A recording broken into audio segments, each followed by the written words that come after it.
সালমান ফারসি বলে আমি ফারস দেশকে ত্যাগ করলাম, গোলামতির কাজ করলাম, নবী পর্যন্ত সালমান ফারসি পৌঁছালো। আল্লাহর নবীর কাছে সৎকার মাল দেয়, নবী আমার গ্রহণ করলেন না।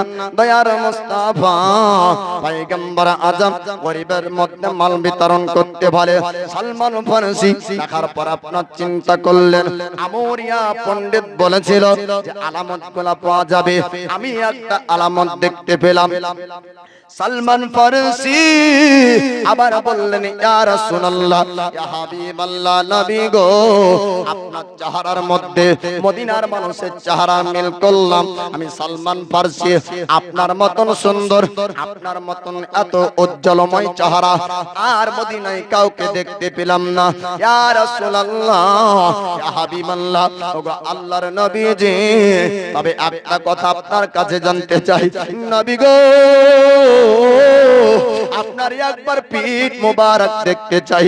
ইয়া রাসূলুল্লাহ, ইয়া হাবিবাল্লাহ, নবী গো, আপনার খেলকা জুব্বা মোবারক একটু খুলে দেন, আপনার পিঠ মোবারক দেখব। আমার দয়ার মুস্তাফা খেলকা মোবারক আপনার খুলতে যাবেন। সাহাবীরা অবাক হয়ে সালমান ফারসির সামনে দাঁড়িয়ে যায়। আমার নবী পাক বলেন, ও আমার সাহাবীরা, একটু তোমরা দাঁড়িয়ে যাও, দাঁড়িয়ে যাও। সালমান ফারসিকে কিছু বলবে না। সালমান ফারসির মনের উদ্দেশ্য ওগো সাহাবী তোমরা বোঝো না। আমার নবী পাক বললেন, ওগো সাহাবীরা, তোমরা একটু দাঁড়িয়ে যাও, আমি রাসূলুল্লাহ, আমি নবী সালমান ফারসির মনের উদ্দেশ্য বুঝি। সালমান ফারসি বলেন, ইয়া রাসূলুল্লাহ, ইয়া হাবিবাল্লাহ, ও আল্লাহর নবীজি, আপনি খেলকা মোবারক খুলে দেন, জুব্বা মোবারক আপনি একটু খুলে দেন, আপনার পেট মোবারক দেখব। আমার নবী পাক আলাইহিস সালাম পয়গম্বর হাবিবুল্লাহ, আল্লাহর বন্ধু, আল্লাহর দোস্ত, উম্মতের দরদি নবীজি, তিনি আপনার জুব্বা মোবারক করলেন, খেলকা মোবারক আপনার করলেন। সালমান ফারসি যাওয়ার পর টস টস করে আপনার পিঠে, নবী পাকের পিঠে আপনার মোহরে নবুয়তের চিহ্নর উপর সালমান ফারসি চুম্বন খেতে থাকে। আমার নবী পাক বলেন, ওগো আমার সাহাবীরা, জিজ্ঞেস করো সালমান ফারসিকে কেন আমার পিঠ মোবারকে চুম্বন দেয়। সাহাবীরা বললেন, ইয়া রাসূলুল্লাহ, ইয়া হাবিবাল্লাহ, নবী গো, সালমান ফারসি কেন চুম্বন দেয়, মানে জিজ্ঞেস করো সালমান ফারসিকে। সালমান ফারসিকে সাহাবীরা বললেন, ওগো সালমান ফারসি, আপনি নবী পাকের পিঠে কেন চুম্বন দেন? সালমান ফারসি বললেন, ও মদিনার বন্ধুরে, ওগো নবীর সাহাবী, ওগো আমার বন্ধু সাথীগণ, শোনো, আমি আমরিয়া পণ্ডিতের কাছে এক নয় দুই নয় বহুদিন জ্ঞান অর্জন করলাম। আল্লাহ পাক আসমানে কিতাব অবতীর্ণ করেন, তাওরাত ইনজিল কিতাবের মধ্যে আল্লাহ পাক জানিয়ে দেয় যে নবী আখিরের জামানার নবী হবে, পিঠে থাকবে মোহরে নবুয়তের চিহ্ন। আমার পণ্ডিত বলল, ওই ব্যক্তি হবে আখেরি পয়গম্বর, শেষ জামানার নবী, যার কাছে সত্য ধর্ম পাওয়া যাবে, যার কাছে সত্য ধর্মের সন্ধান পাবো। ও সাহাবী বন্ধুরে, তার জন্য আমি দেখতেছিলাম আমার নবী পাকের পিঠে আদম মোহরে নবুয়তের চিহ্ন পাওয়া যায় কিনা। আমার নবী যখন জুব্বা মোবারক খুললেন, খেলকা মোবারক খুললেন, আমি পিঠে মোহরে নবুয়তের চিহ্ন দেখতে পেলাম।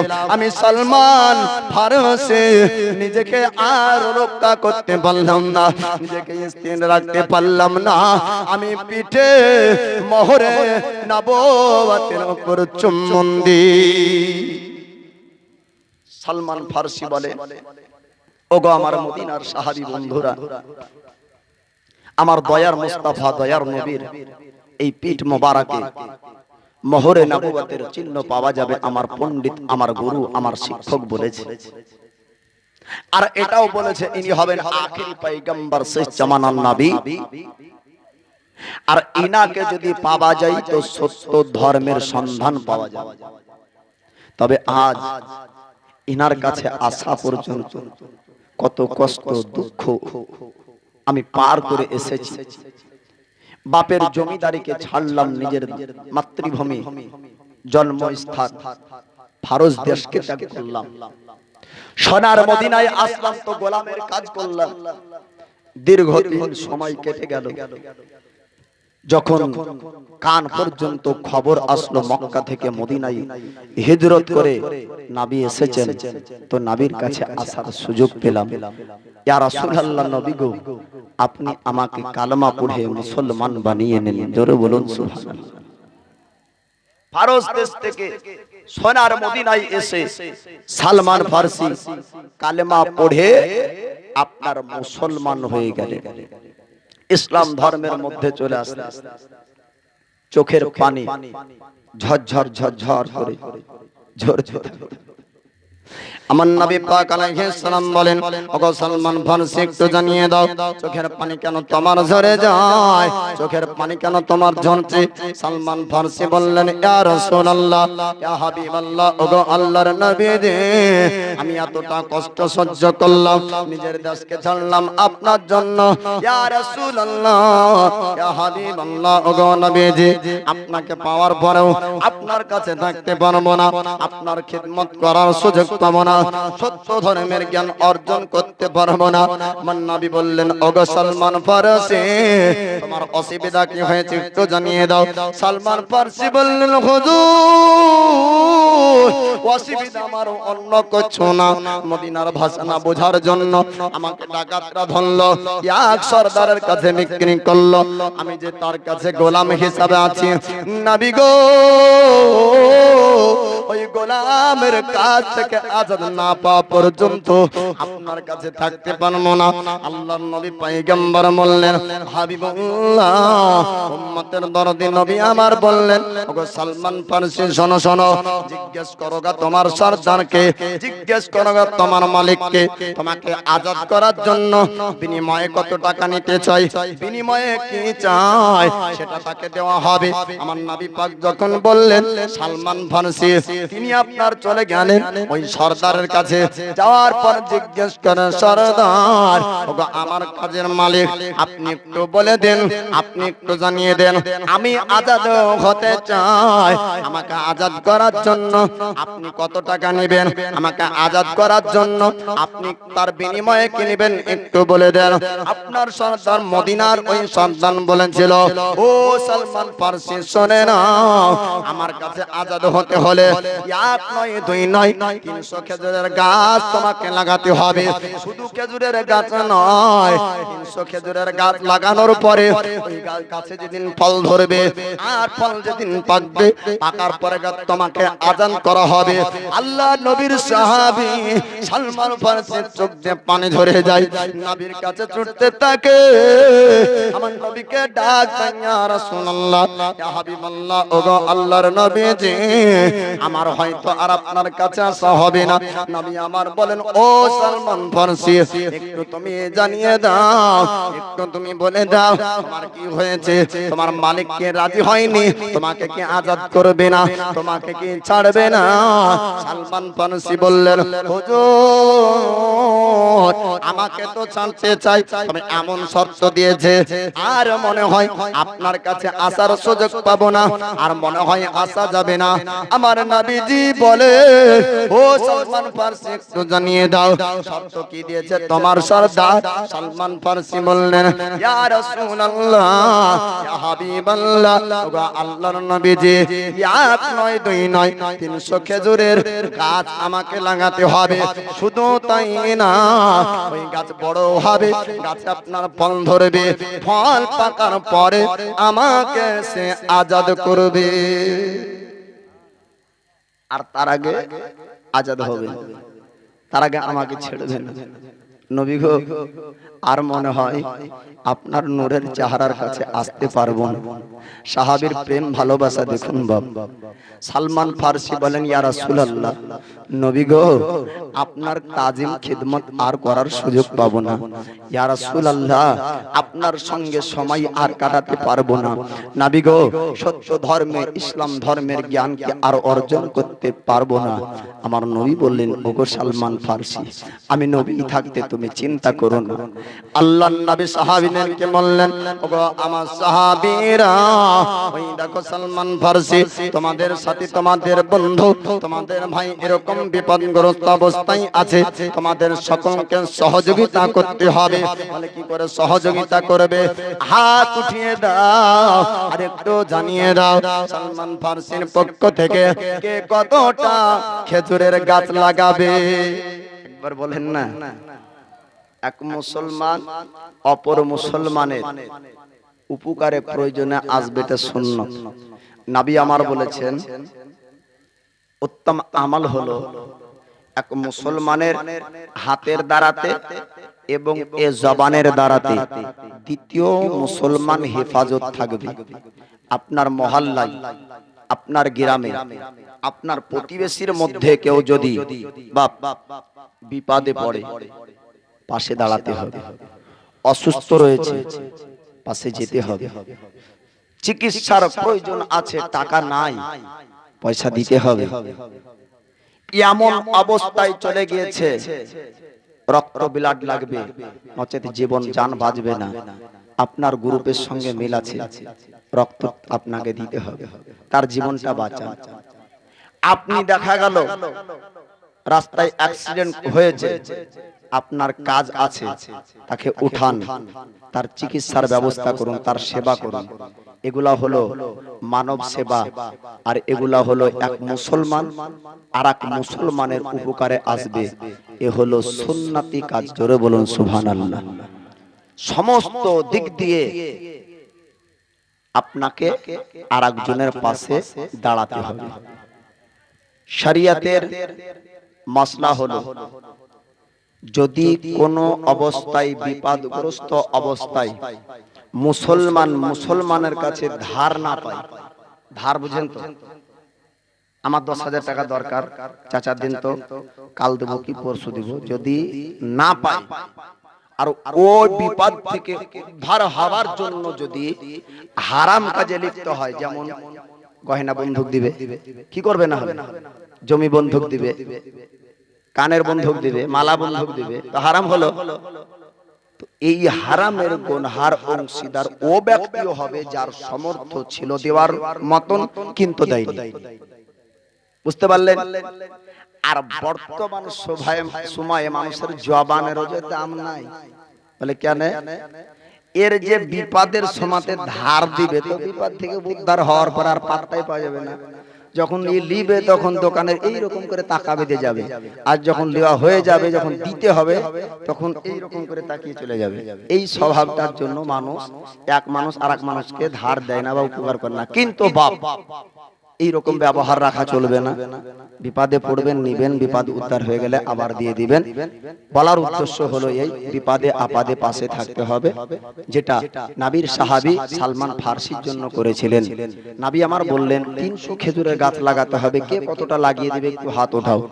সাহাবীর মধ্যে বললেন ইয়া রাসূলুল্লাহ, ইয়া হাবিবাল্লাহ, আল্লাহর নবী গো, আমি লাগিয়ে দেব 10টা, কেউ বললেন 15টা। এরকম করে সাহাবীদের মধ্যে 300 গাছ লাগানোর আপনার লিস্ট হয়ে গেল। সাহাবীরা বললেন ইয়া রাসূলুল্লাহ, ইয়া হাবিবাল্লাহ, নবী গো, তবে খেজুরের ফল ধরতে আর খেজুর পাকতে অনেক দিন সময় লেগে যাবে, সালমান ফারসি আপনার কাছে আসতে পারবে না। আমার নবী পাক বলেছিলেন, ওগো আমার সাহাবীরা, তোমরা খেজুরের গাছ লাগাতে থাকবে, পেছনের দিকে কেউ তাকাবে না। আল্লাহর নবীর কথা মোতাবেক আপনার সাহাবীরা খেজুরের গাছ লাগাতে শুরু করলেন। লাগাতে শেষ পর্যন্ত চলে যায়। খেজুরের গাছ লাগানো আপনার শেষ হলো। নবীর সাহাবীগণ পিছন ফিরে তাকিয়ে দেখেন গাছে ফল। গাছ লাগাতে একদিক থেকে আরেক দিক যাচ্ছেন, তো নবীর সাহাবী লাগানোর শেষ হওয়ার পরে তাকাচ্ছেন, তো দেখে গাছে ফল।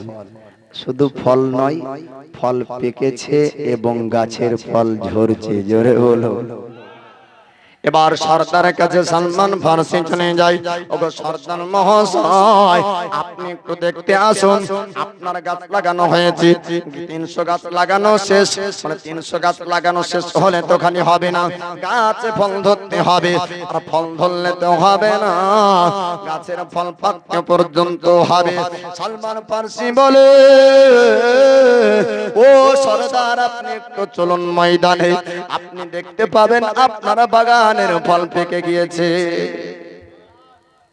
কিতাবের মধ্যে এমনও বলা হয়েছে যে সময়তে খেজুর পাকার মৌসুম ছিল না, আরো বলা যাবে না সুবহানাল্লাহ। একটা সময়তে ফল হয়, ফল পাকে, কিন্তু এমন একটা সময় যে সময় খেজুরের ফল পাকার সময় ছিল না। নাবির অলৌকিক ক্ষমতা, নাবির পাবারে ওই গাছে ফলও হয়েছে এবং অসময়ে ওই খেজুর পেকেছিল। সালমান ফারসি আপনার সন্দার মালিক যাবার পরে ময়দান আপনার দেখলো, এক নয় দুই নয় 300 খেজুরের গাছ আপনার ফলের থোকা ঝোলে, আপনার খেজুরের থোকা ঝোলে, আর খেজুরের থোকাগুলো আপনার পেকে পেকে ময়দান আপনার জমিনে পড়তেছিল। সালমান ফারসিকে বলল, ও সালমান ফারসি, একটু জানিয়ে দাও কি করে অসম্ভব কাজ সম্ভব হতে পারে? আশ্চর্যের ঘটনা, এরকম তো হওয়া অসম্ভব। একদিন এক মুহূর্তের জন্য গাছ লাগিয়ে কমপ্লিট শেষ করা সম্ভব হয় না, তবুও মেনে নিলাম গাছ হয়তো তুমি লাগিয়ে ফেলেছো, কিন্তু গাছে কেমন করে গাছ বড় হয়ে যায়? গাছকে বড় করার জন্য সারের প্রয়োজন থাকে, গাছ বড় করার জন্য পানির প্রয়োজন হয়। ওগো সালমান ফারসি, একটু জানিয়ে দাও কার মাধ্যমে এই গাছ বড় হলো, কার জন্য গাছে ফল হলো, কার জন্য গাছের ফল পেকে গেল? সালমান ফারসি বলে, ওগো সরদার, আপনি চলুন চলুন, ওই ব্যক্তিকে যদি দেখতে চান তার নাম হলো মোহাম্মদ। তিনি মক্কার জমিন থেকে সোনার মদিনায় এসেছেন, আর সোনার মদিনাতে তিনি কালমার প্রচার করেন, সত্য ধর্মের প্রচার করেন। আমি সালমান ফারসি মদিনায় ভ্রমণ করতে আসিনি, আমি সালমান ফারসি সত্য ধর্মের সন্ধান পাওয়ার জন্য আমার নিজের বাপের জমিদারি ত্যাগ করে আমি সোনার মদিনা পর্যন্ত এসেছিলাম। ওগো সরদার, ওই ব্যক্তিকে যদি দেখতে চান আমার সঙ্গে চলুন, যার জন্য খেজুর গাছের ফল হলো, যার জন্য খেজুর গাছের ফল পাকলো। এবার সরদার আমার দয়ার মুস্তাফার কাছে আসলেন, আসার পরে বললেন, কি করে সম্ভব হয় একদিন এক মুহূর্তে খেজুর গাছে ফল ধরে আবার পেকে যায়, আবার গাছটা বড় হয়ে যায়? আল্লাহর নবী তিনি আপনার বললেন, মহান আল্লাহ পাকের কাছে অসম্ভব জিনিসও সম্ভব হয়। ওই আল্লাহর ইবাদত করতে হবে যেই আল্লাহ অসম্ভবকে সম্ভব করেছে। ওই এক আল্লাহর বাণী প্রচার করার জন্য আল্লাহ পাক, আল্লাহ তাআলা আমাকে পয়গম্বর করে, নবী করে পৃথিবীর জমিনে পাঠিয়েছেন। সরদার বলল, ইয়া রাসূলুল্লাহ, ইয়া হাবিবাল্লাহ, নবী গো, আপনার সম্পর্কে আমি জানতাম না। নবী গো, আপনি কালমা পড়ে আমাকে পর্যন্ত মুসলমান বানিয়ে নেন, মদিনার সরদার পর্যন্ত আপনার মুসলমান হয়ে গেল। যেটা সাধারণ মানুষের জন্য অসম্ভব, ওটা আল্লাহ আল্লাহ রাসূলের জন্য সম্ভব, তাই না বাপ? আল্লাহ আল্লাহ রাসূলের জন্য সম্ভব। আল্লাহ পারেন মুহূর্তে এক রাজা থেকে ফকির বানাতে, পারে না? পারে না? আর আল্লাহ পারেন এক মুহূর্তে ফকির থেকে রাজা বানাতে, পারে না? পারে।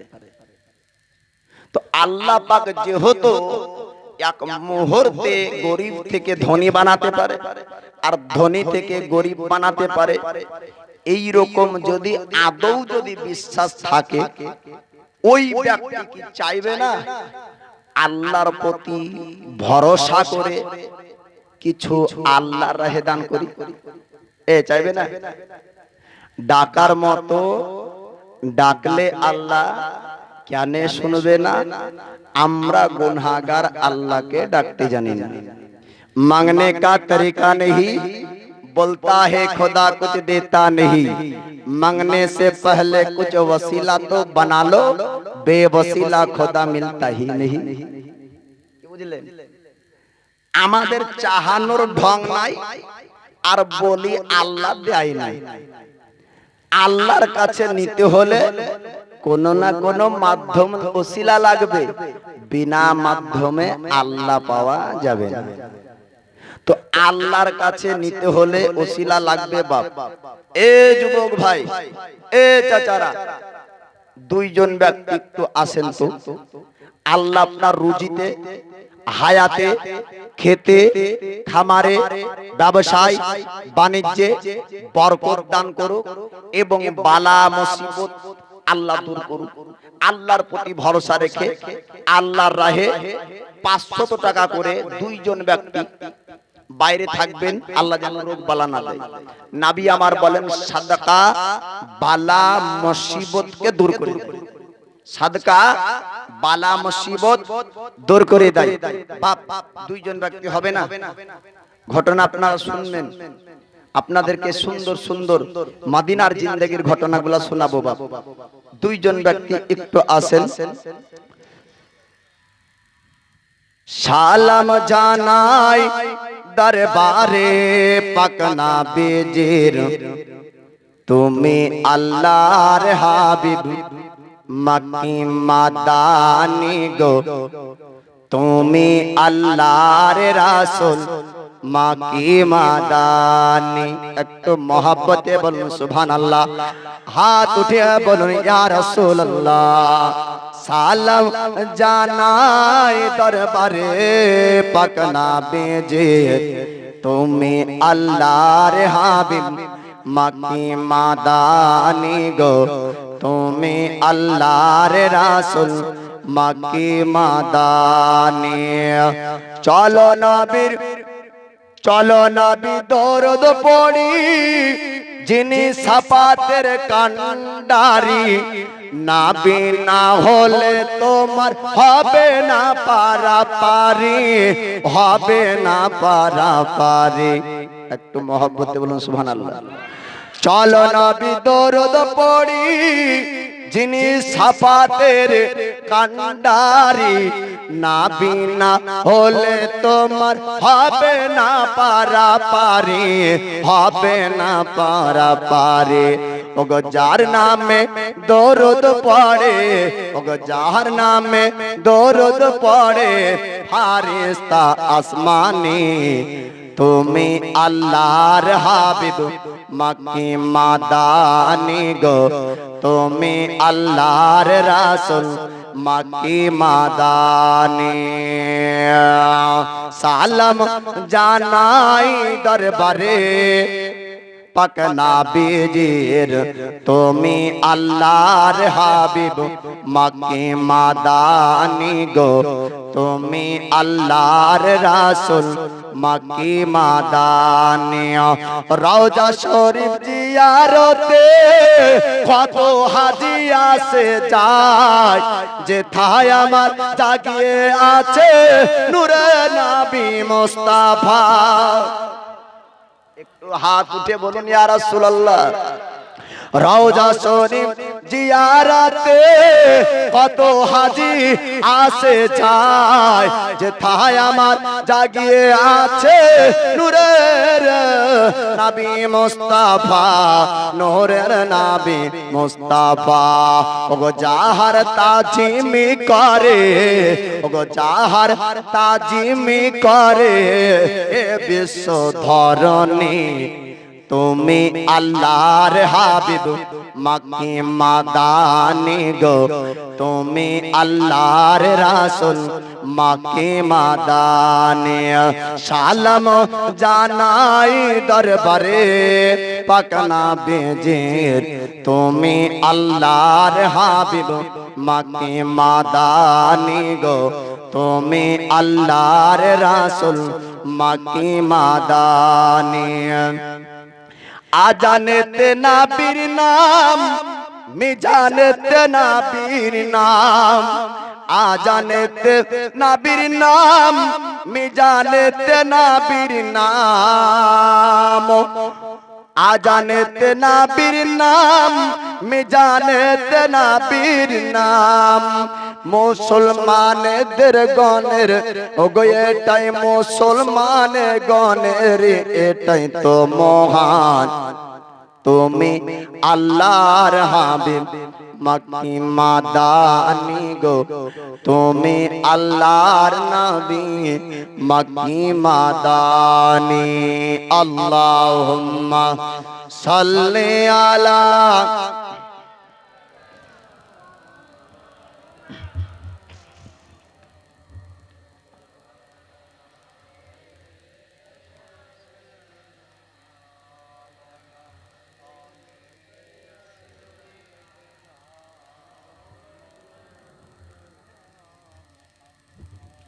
সাল্লাল্লাহু তাআলা আলাইহি ওয়াসাল্লাম। তো বাপ আলোচনা শুনেন আর দেওয়ার ইচ্ছাটা মনের ভিতরে রাখেন। অন্তর এই ভিতরে সব রকমের জিনিস বাস করে। আপনি চিনহেননি এখন, আপনি দেখেননি এখন, আপনি বুঝেননি এখনো। বলে কি বাস করে? আপনার ভিতরে দুশ্মন ভরা আছে। এ বাপ এদিকে তাকান, আমার কথায় রাগ করছেন? আপনার ভিতরে আপনার দুশ্মন ভরা আছে। বলে ও মাওলানা কি করে? আপনাকে যখন গুনহার কাজে আপনার ভিতরে একটা মাস্টার আপনাকে নিয়ে যায়, আপনার মন চাই চলো অমুক জায়গায় যাত্রা গান হচ্ছে দেখে আসি, আরেকবার ভাবছেন যাবো না। আরেকজন ভালো ভরা আছে, ও কিন্তু বাধা দিচ্ছে যাস না। আর যে খারাপ আছে ভালো যাচ্ছে যাস না।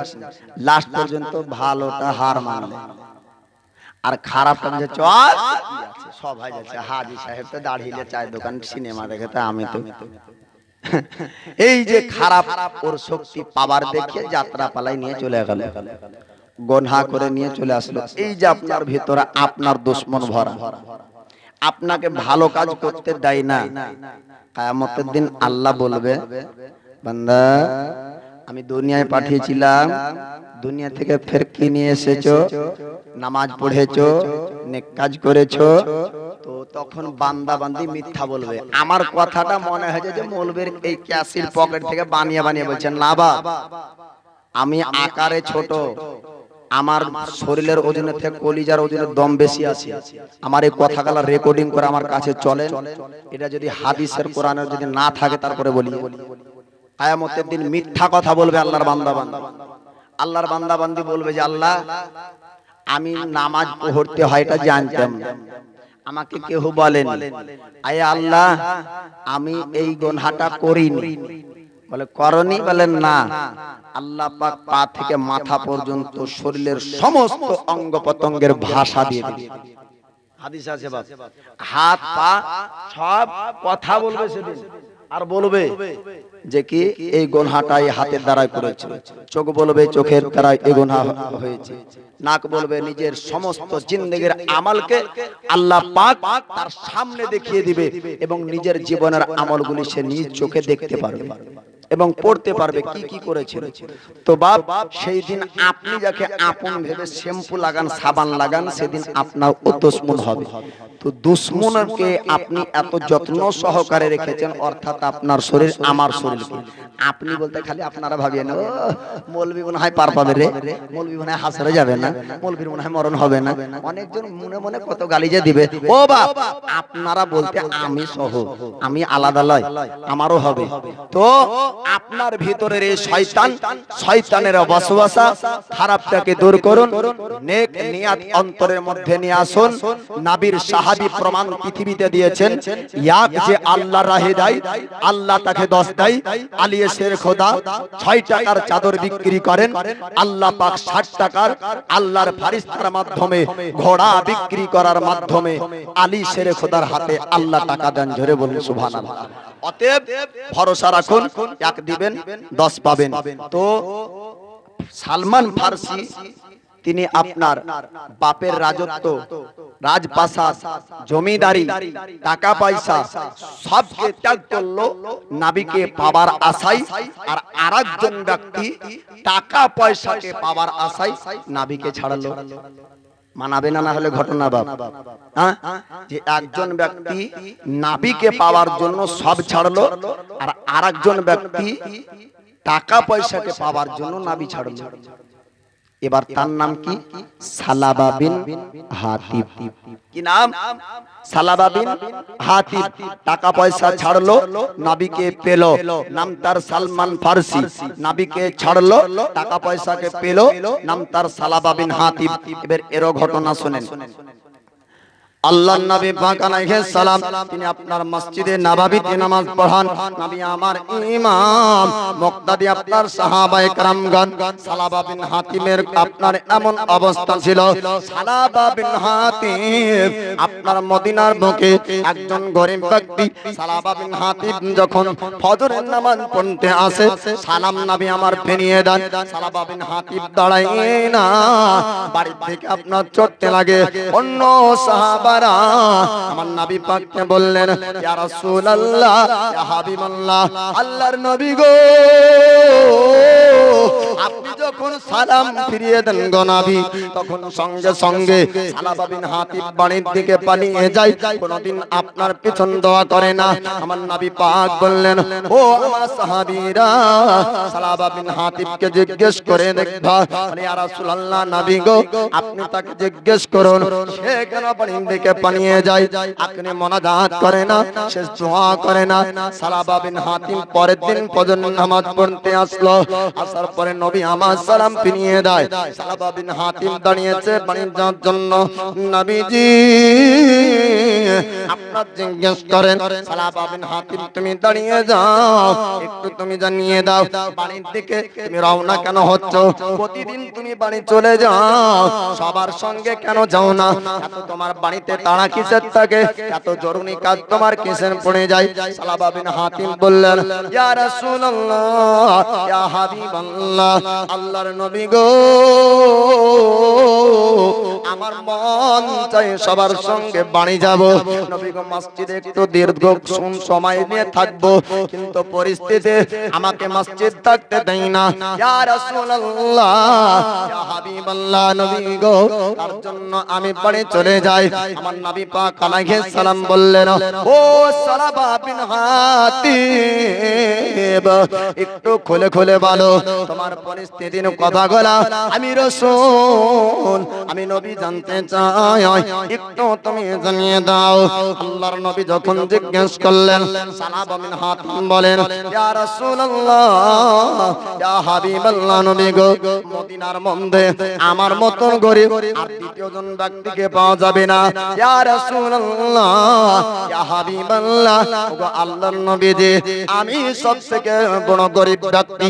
আমার নবী পাক বললেন, ও সালাবা বিন হাতিব, চিন্তা করো না, চিন্তা করো না, নিশ্চয় অবশ্যই আল্লাহ সবরকারীর সঙ্গে থাকে। আল্লাহর পবিত্র কোরআনে আল্লাহ পাক বলেন, ইন্নাল্লাহা মা'আস সাবিরিন, আল্লাহ পাক নিশ্চয় অবশ্যই সবরকারীর সঙ্গে আল্লাহ পাক থাকে। ও সালাবা বিন হাতিম, চিন্তা করো না, আল্লাহ তোমার সঙ্গে আছে, তোমার মানে আল্লাহ বরকত দিবে। সালাবা বিন হাতিম বললেন, নবী গো, আমি এমনটা গরীব ব্যক্তি আছি যে আমার বাড়িতে নামাজ পড়ার মতন, আল্লাহর ইবাদত করার মতন দ্বিতীয় পোশাক নাই। ইয়া রাসূলুল্লাহ, ইয়া হাবিবাল্লাহ, নবী, তার জন্য বাড়িতে একটা গর্ত করে রেখেছি, আর গর্তের মধ্যে আমার বিবিকে ভরা আছে। ইয়া রাসূলুল্লাহ, ইয়া হাবিবাল্লাহ, ওগো আল্লাহর নবীজি, ওই গর্তের মধ্যে বিবি ভরা আছে, আমি এসেছি আপনার পিছনে নামাজ পড়তে। নবী গো, এই নামাজ পড়ে আমি বাড়ির দিকে যাব, আমার বিবি গর্ত থেকে উঠবে আর আমার গায়ের পোশাকটা পরিধান করবে, তারপরে আমার বিবি আল্লাহর ইবাদত করবে, ফজরের নামাজ পড়বে।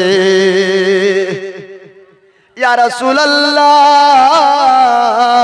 ইয়া হাবিব আল্লাহ নবী গো, তার জন্য আপনার পিছনে আমি দোয়া করতে পারি না। ইয়া রাসূলুল্লাহ, দীর্ঘক্ষণ সময় ধরে আমি মসজিদে থাকতে পারি না। নবী গো, একটু দোয়া করুন, আল্লাহ যেন আমার মালে বরকত দেয়। আমার রাসূলুল্লাহ বললেন, ওগো সালাবা বিন হাতিব, তুমি কান্না করো না, চোখের পানি ঝরায়ো না, আমি নবী তোমার জন্য দোয়া করব। আল্লাহর নবী যে হাত উঠালেন, আল্লাহ পাক বললেন, হাবিব গো, আপনি তার জন্য দোয়া করেন না। তার মাল যদি পেয়ে যায়, বরকত যদি তার মালে হয়ে যায়, আর ধনী যদি হয়ে যায়, সেই ব্যক্তি পরিবর্তন হয়ে যাবে, তার ভবিষ্যৎটা আপনার খারাপই হবে। আমার নবী পাক আলাইহিস সালামকে আল্লাহ পাক ভবিষ্যতের বক্তা বানিয়েছেন। কিয়ামত পর্যন্ত যা কিছু পৃথিবীতে ঘটবে, আল্লাহ পাক, আল্লাহ তাআলা আমার নবী পাককে আপনার জানিয়েছেন। তাই নবী পাক বলেন, ও সালাবা বিন হাতিব, তুমি ধনী হতে চেও না, তুমি ধনী হতে চেও না। আল্লাহ পাক, আল্লাহ তাআলা তোমাকে যেমনটা রেখেছে সেটাই তোমার জন্য ভালো। মানুষ যে যে পরিস্থিতিতে আল্লাহ যাকে যেমনটা ভাবে রেখেছে, তার জন্য সেটাই ভালো। নবী আমার বলে, ও সালাবা বিন হাতিব, তুমি বড়লোক হতে চেও না, তুমি ধনী হতে চেও না। আমি তোমার ভবিষ্যৎকে দেখলাম, যদি তুমি বড়লোক হয়ে যাও, যদি তুমি ধনী হয়ে যাও, তবে তোমার নোকসান হবে, তোমার খারাপই হবে, তোমার ক্ষতি হবে। সালাবা বিন হাতিব আবার কান্না করে, ইয়া রাসূলুল্লাহ, একটু দোয়া করেন। আমরা তো দুনিয়ার মানুষ বাপ, যদি একতলা বাড়ি হয়, বলি আল্লাহ দুতলা করো, দুতলা হলে বলে তিনতলা করো, বলি না? আল্লাহ ওকেই ভালোবাসে, ওরই বড় বড় বাড়ি, চার চাকা গাড়ি, আল্লাহ ওকে ভালোবাসে, আমাকে বাসে। এ বাপ, এমন কথা বলবেন না, এমন ধারণা ভিতরে রাখবেন না। এটা চিন্তা করেন না, আপনাকে দোতলা বাড়ি দেয়নি, আল্লাহর শুকরিয়া করবেন না? আল্লাহর শুকরিয়া এতেই করেন না যে আপনাকে তো আল্লাহ অন্ধ বানায়নি, আল্লাহ তো আপনাকে ভিক্ষুক ফকির বানায়নি। যখন আপনি রোডে চলবেন আর যখন রাস্তায় দেখবেন একজন হ্যান্ডিক্যাপ ব্যক্তি, যার আপনার দুই পা নাই, সেও আপনার মানব জাতির মধ্যে একটা মানব, সেও কিন্তু আল্লাহর বান্দা, তার মধ্যে আল্লাহর রূহ দান করেছে, সেই ব্যক্তিও আল্লাহর বান্দা, তাকে আল্লাহ চোখ দেয়নি, অন্যের দ্বারে দ্বারে ভিক্ষা করে খায়, আল্লাহ তাকে পা দেয়নি, চলার শক্তি ক্ষমতা দেয়নি, তার দিকে তাকান আর আল্লাহর শুকরিয়া করুন। বলুন, আল্লাহ তুমি এই বান্দাকে দুনিয়ায় পাঠিয়েছো, যাকে দেখার শক্তি দাওনি, দুনিয়া তার কাছে অন্ধকার। আয় আল্লাহ, দুনিয়াকে দেখার মতো আমাকে দুই চোখ দিয়েছো, তোমার লাখ লাখ শুকরিয়া আদায় করি। বলুন সুবহানাল্লাহ। আপনার আল্লাহ পাক আপনার ঘরে, আপনার পরিবারে আপনাকে আল্লাহ কি দিয়েছে, একবার যদি আপনি ডাক্তারের কাছে যান আর যদি আপনি ক্যালকুলেটরে হিসাব করেন, যদি আপনি মারেন হিসাব কত টাকা আপনাকে আল্লাহ দিয়েছে, ডাক্তারকে জিজ্ঞেস করুন তো, ওগো ডাক্তার মহাশয়, আপনি একটু বলেন কি, যদি চোখ নষ্ট হয়ে যায় আর এই চোখটা যদি আমি আপনার কাছে পয়সা দিয়ে কিনতে চাই, কত টাকা নেবেন? তো বলে, অরিজিনাল তো পাবা না। তো কি পাবো? নকল একটা চোখ পাওয়া যাবে, ডুপ্লিকেট একটা পাওয়া যাবে, তবে দাম লাগবে 2 লাখ টাকা। এবার বলবে না ফ্রিতে দিবে? ফ্রিতে দিবে গো, মালদাহা ফ্রিতে দিবে। চোখ যদি নষ্ট হয়ে যায়, চোখ একটা দিবে তো ফ্রিতে দিবে? দিবে না, টাকা লাগবে। যদি পা নষ্ট হয়ে যায় টাকা লাগবে, হাত নষ্ট হয়ে যায় টাকা লাগবে, কিডনি নষ্ট হলে টাকা লাগবে, শরীরের অঙ্গ পতঙ্গ গুলো হিসাব করে দেখেন, আল্লাহ আপনাকে কোটি টাকা দিয়েছে, আর কি নেবেন? আর কি নেবে? আপনাকে যত টাকা জিনিস দিয়েছে তার 4 আনা আপনি জিন্দেগিতে আল্লাহকে দিতে পারেন। আপনি ভালো করে চিন্তা করে দেখবেন, সালাবা বিন হাতিবকে আমার নবী পাক বললেন, ও সালাবা বিন হাতিব গো, আমি তোমার ভবিষ্যৎকে দেখলাম, আর দেখার পরে বুঝলাম তোমার ভবিষ্যৎটা খারাপই হবে। তুমি ধনী হতে চাও না, বড় লোক হতে তুমি চাও না। সাহাবী সালাবা বিন হাতিব বলল, ইয়া রাসূলুল্লাহ, ইয়া হাবিবাল্লাহ, নবী গো, আমার চলতে ঘুম অসুবিধা হয়, সংসার জীবন যাপন কঠিন হয়ে যায়, নবী গো একটু আপনি দোয়া করুন। আমার নবী আবার হাত তুললেন। আমার নবী পাক বলেন, সালাবা বিন হাতিব, তুমি বড় লোক হতে চাও না, ধনী হতে চাও না।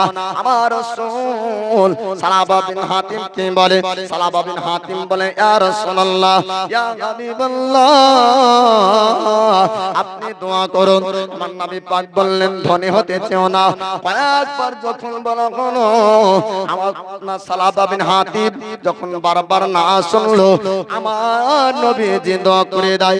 হাদিস শরীফের মধ্যে আপনার বলা হয়েছে, কিতাবের মধ্যে আপনার লিপিবদ্ধ রয়েছে, কিতাবের মধ্যে আপনার পাওয়া যায়, আল্লাহ পাক আল্লাহ তাআলা নবীগণদের দোয়া কারেন্টের আগে কমন করে থাকে, বিদ্যুতের আগে কমন করে থাকে।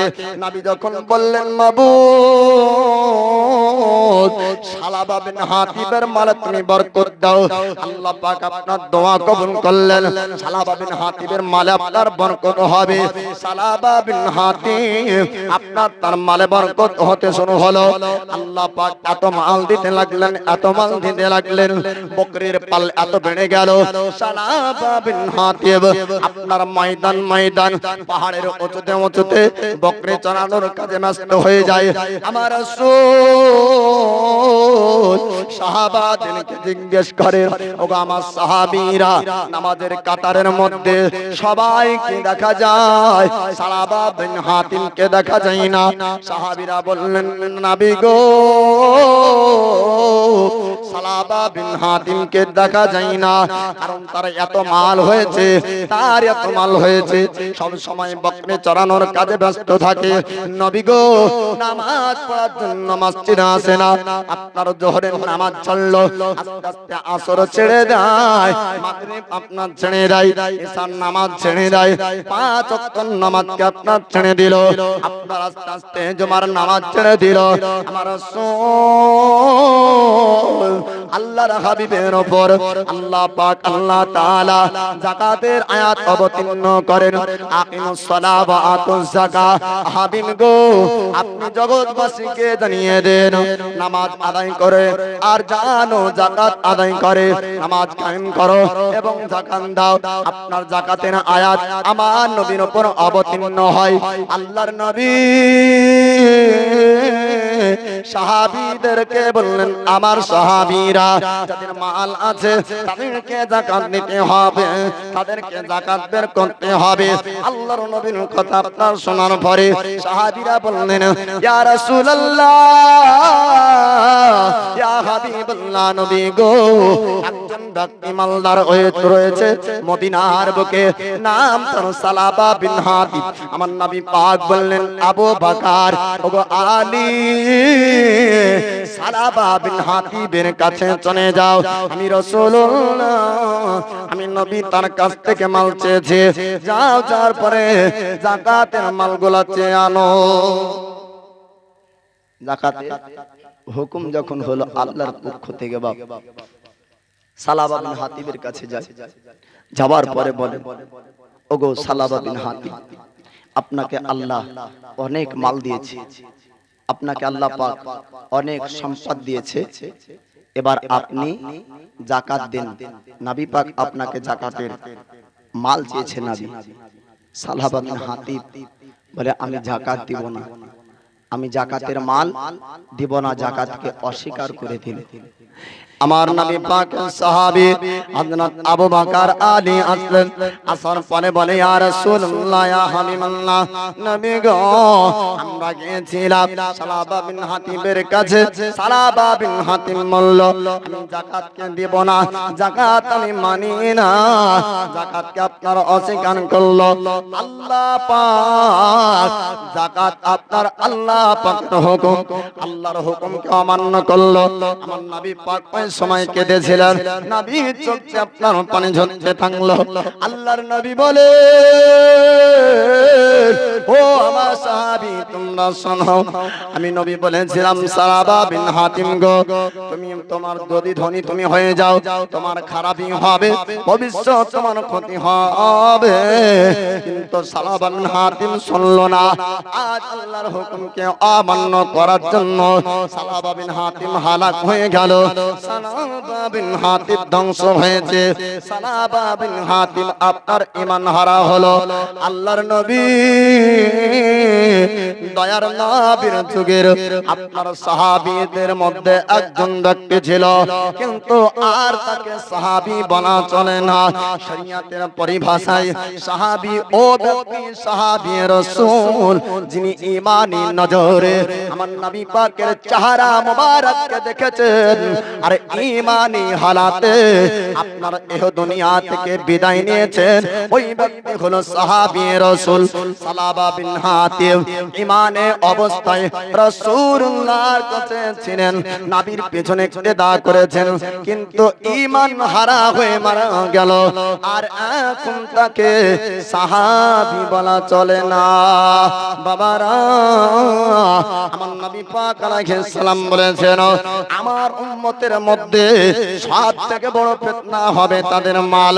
আমার উম্মতরা নষ্ট হয়ে যাবে, অর্থ সম্পদ আমার উম্মতকে নষ্ট করবে। বাপজি, আল্লাহর নবী তিনি সালাবা বিন হাতিবের জন্য দোয়া করতেন না। বারবার বারণ করা সত্ত্বেও এ সালাবা বিন হাতিব বলল, নবী গো, দোয়া করুন, আমাকে ধনী বানান, আমি ধনী হতে চাই। ধনী হওয়ার পরে আল্লাহর হুকুমই অমান্য করলো। তার তো অভাব নাই, চিন্তা নাই। যখন অভাব ছিল চোখে তার পানি ছিল, যখন তার অভাব ছিল তার চোখে কান্না ছিল। বাপ, অভাব দূর হয়ে গেল, আর চোখের কান্না নাই, আর চোখে পানি নাই, আর চিন্তা নাই। এবার আল্লাহর হুকুমকেই অমান্য করে দিল। নবী আমার দয়ার পয়গম্বর মুস্তাফা এই হুকুমকে অমান্য করার জন্য নবী ফতোয়া দিলেন। নবী বললেন, ও ব্যক্তি হালাক ধ্বংস হয়ে গিয়েছে, আর ও ব্যক্তির ঈমান নাই। তো বাপ দরদি আমার, দুনিয়ায় জীবন যাপন করতে হলে অর্থ সম্পদের প্রয়োজন আছে। বাপ, এই দুনিয়ার জমিনকে দিয়েছে আল্লাহ পাক এ মানব জাতির চাষের জন্য। আমাদের এই দুনিয়ার জমিন থেকে আমাদেরকে রিজিক খাবার সঞ্চয় করতে হবে। তারপরেও আল্লাহর ইবাদত আমাদেরকে করতে হবে। অর্থ থাকলে দান খায়রাত আমাদেরকে করতে হবে। বাপ, সময় থাকতে ইবাদত করুন, সময় শেষ হয়ে গেলে আর ইবাদত আপনি করতে পারবেন না। তখন চাইবেন, কিন্তু পরিস্থিতি আপনাকে হতে দেবে না। তখন আপনি চাইবেন, পরিস্থিতি হতে দেবে না। বলে কেমন ভাবে একটু বুঝিয়ে দেন। আপনার 18 বছর বয়স, বলে হ্যাঁ, আপনি শুদ্ধভাবে নামাজ পড়তে পারবেন, আপনার শরীরের ক্ষমতা আছে, রুকু করতে পারবেন, কিন্তু আপনার বয়স হলো 60 বছর, প্যারালাইসিসের রোগী, আপনি বিছানাগত অবস্থায় চলে গিয়েছেন। তখন আপনি আল্লাহকে ডাকেন, কিন্তু আপনার কাপড় আর ঠিক নাই। তখন পায়খানা হয়ে যায়, পেশাব হয়ে যায়, পাক নিজেকে পাক রাখতে পারেন না, তখন আল্লাহকে ডাকছেন। বাপ, সময় থাকতে আল্লাহকে ডাকুন, সময় থাকতে ইবাদত করুন। ও যুবক ভাইরা, কিতাবের মধ্যে আছে আল্লাহ পাক সবথেকে যুবক যুবতীদের ইবাদতকে আল্লাহ বেশি পছন্দ করেন।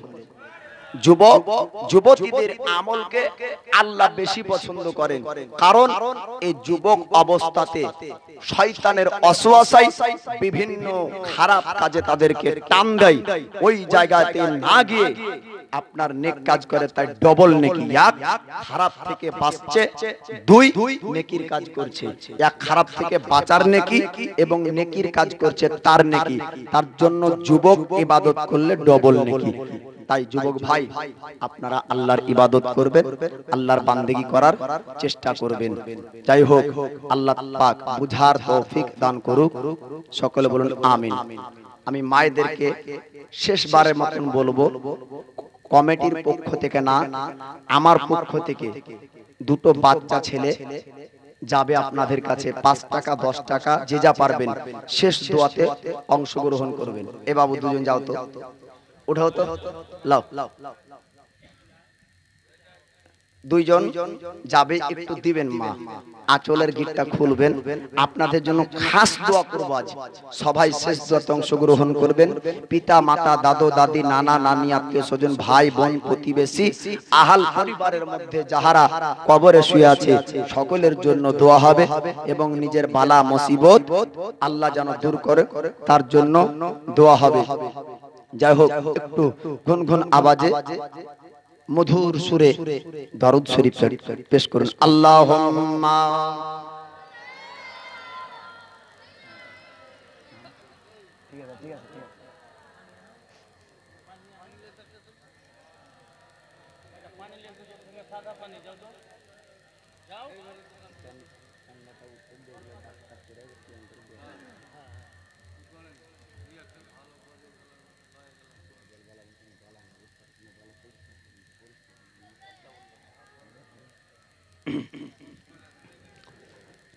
মাওলানা মুহাম্মদ সাল্লাল্লাহু তাআলা আলাইহি ওয়াসাল্লাম। তো যাই হোক, আর মায়েদের কাছে গেল একটা চাদর নিয়ে। ভাইরা, আপনারা চাদর ঘুরবেন আপনাদের সামনে, তবে আজকের মুসাফাতে ভাই খালি হাতে আসিয়েন। আজ মুসাফায় মনে হয় লোক কমবে। হ্যাঁ হুজুর কি শর্ত দিল না, দোয়ার আগেই 10 টাকা 20 টাকা একটু দিয়ে যাবেন, তারপরে দোয়া হবে। মুসাফা তো সে ফের শেষ হচ্ছে, তা আপনারা উঠতে পারবেন, ছেলে মানুষ আছেন, আমার সামনে আসবেন, অসুবিধা নাই। সামনা সামনে কাছাকাছি আসলে মহাব্বত বেশি হয়। আল্লাহ নবীকে এত ভালোবাসেন, এত ভালোবাসে, যেখানে আল্লাহর নাম সেখানে নবীর নাম। মহাব্বত, প্রেম, ভালোবাসার কথা বাপ। তো আপনারা যদি প্রকৃত আমাকে ভালোবাসেন, তো অত দূর থেকে ছায়া ছায়া লাগছে, ওই পেছনে অন্ধকারে একজন আরো মুখ চিনতে পারি না। তো যদি মহাব্বতের ডাকে যদি হাসরে এক জায়গাতে যদি আল্লাহ করে, যদি নসিবে থাকে যে এক জায়গায় উঠাবে, তো আমি চিনবো কি করে সেদিনকে ওদেরকে? আর ওরাই বা চিনবে কি? ওরা চিনবে আমাকে? আল্লাহ আছে যে, আমি চিনবো কি করে? ও ভাই, তোমরা পিছন থেকে একটু সামনের দিকে আসিও, আর 10 20 20 50 যে যা পারবা একটু জমা করবে, তারপরে সবার জন্য দোয়া হবে। এই দেখো বাপের বেটা গো,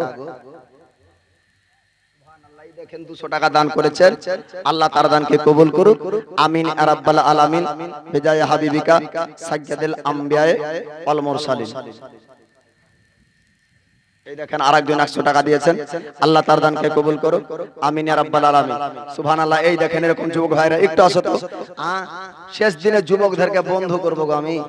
হ্যাঁ, বন্ধু পাতবো, আমার সঙ্গে বন্ধু করবে, আল্লাহ যেন সেই দোস্তকে কবুল করে নেয়। হাদিস কিতাবের মধ্যে আছে, কোন আত্মীয় স্বজনের কিয়ামতের দিন আপনার নেকি দেবে না কেহ কাউকে, কিন্তু বন্ধু বন্ধুকে কিয়ামতের নেকি দিবে। আমার দোস্ত বন্ধু যে ইয়ং ছেলে তরুণ যারা হতে চাও, আর আগামী কাল সে বন্ধু হবে, একটু সামনে আসো ভাই আমার। 100 200 দিয়ে যাও। এই ফাটা গলায় শেষ রাত মানে শেষ বেলায় একটা নাত আপনাদেরকে শোনাবো। অধম গুনাহগার পাপী আমি, তারপরে আপনাদের কাছ থেকে বিদায় নেব। নাবিকে মহাব্বত খালি মানুষ করেনি, নাবিকে ভালোবাসা মহাব্বত বনের হরিণীও করেছে, বলেন সুবহানাল্লাহ। আর নাবি সবার ভাষা বুঝতেন, তাই হরিণের একটি ঘটনা আছে, আপনারা গজলের মাধ্যমে সেটা শুনতে পাবেন। আল আমিন নাবি আমার মুক্তি দাতা সবার, খোদা যারে বন্ধ করে দিল যে উপহার। আল আমিন নবী আমার, দেখো চেয়ে জগৎবাসী, দেখো দেখো রবি শশী, দয়া মায়ার সাগর লো সবার মুখে ফোটায় হাসি। জোরে বলুন।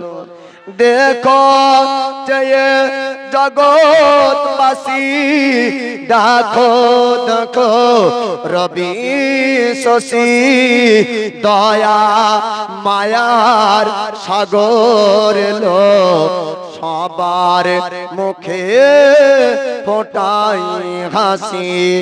এসো নেমে ফারিস্তারা দেখে হবে আত্মহারা।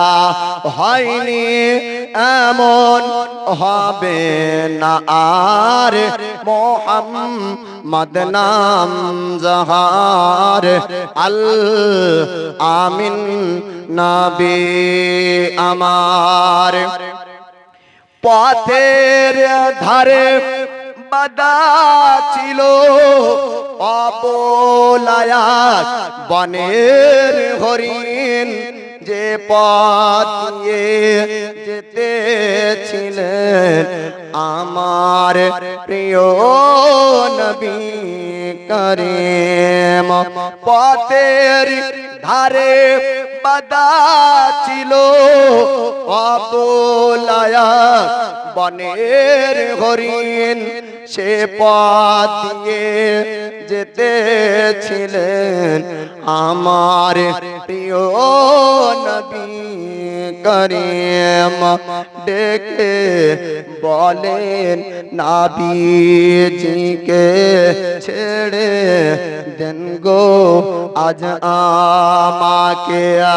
কচি কচি বাচ্চা আমার পিয়াসে যে আছে বেকরার। আল আমিন নবী আমার।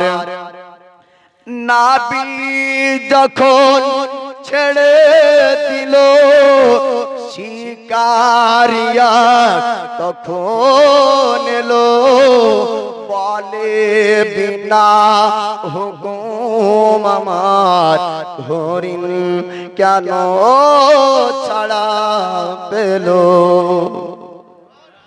অবলা হরিণ ফিরে আসছে।